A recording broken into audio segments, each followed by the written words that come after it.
Hi, Gerald here. This is part of my dive system. Honda 28 inverter generator. I have it running through my 30 amp power cord to the boat. And what I need that extra power for, I should say, I've got 650 amp hours of batteries, and I've got two 440 watt panels of solar. So I have more power than I usually need.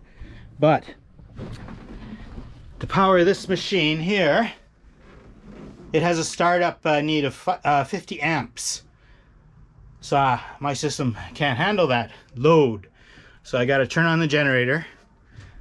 And then theoretically, with my battery amp hour power, I should be able to run this thing for 6 hours. But because you can't deplete lead acid batteries very far, I'll probably only be able to get 4 hours of dive time out of it, which is plenty of time to be underwater. Excuse me. I've got my suit there. A knife is very important.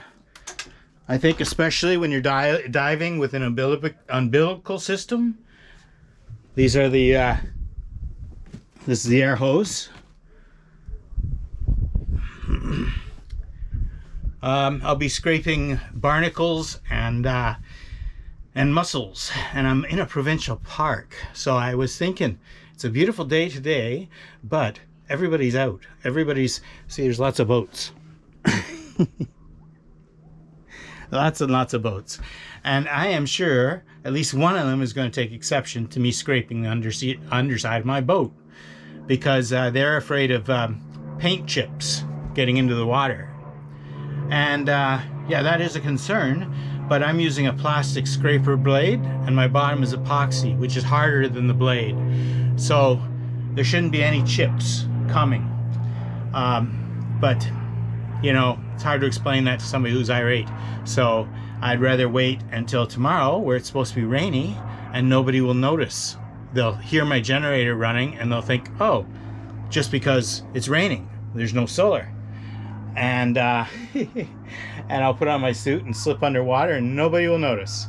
And I also have to say, you know, I'm a scuba diver. I scuba dived in my 20s. I'm accredited by PADI and NAUI. I think it was NAUI. Maybe it's not NAUI. PADI is for sure. And Sea Mask, the French one. The French one requires you to go down 100 feet underwater and do a striptease, because they're French. And so you're taking off your suit, not your wetsuit, but you're taking off your buoyancy compensator, your weight belt, your regulator, and your mask, and you just go up to the surface with just your suit on. And it shows that you can stay calm and cool underwater. And that's a really important thing, because one of the ways you die, or that you risk of dying with any kind of underwater pressurized system, is that you panic and you make a bolt for the surface. And when you panic, you instinctively hold your breath. And your breath expands 3 times at 66 feet or 99 feet. Is it 3 times? I think it's 3 times. Anyway, it's your lungs will blow up, and they'll be shredded. And you'll come to the surface gasping for air, but all that'll be coming out is a froth of blood. And that's how you will spend the last couple of minutes of your life.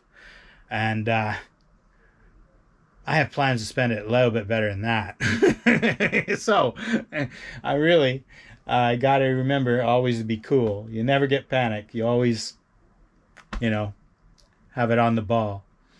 And 30 years ago, I was good at that.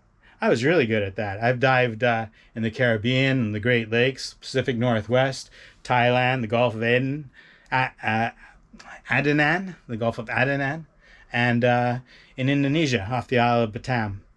So I have experience, but this is my first time diving with a hookah system. And I have to say, I am nervous about it, because I don't know. It just.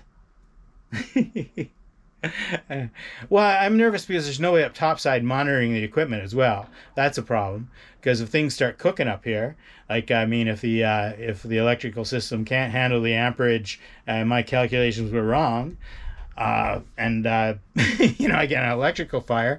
Yeah, I won't find out about it until I my machine stops supplying me with air, and yikes.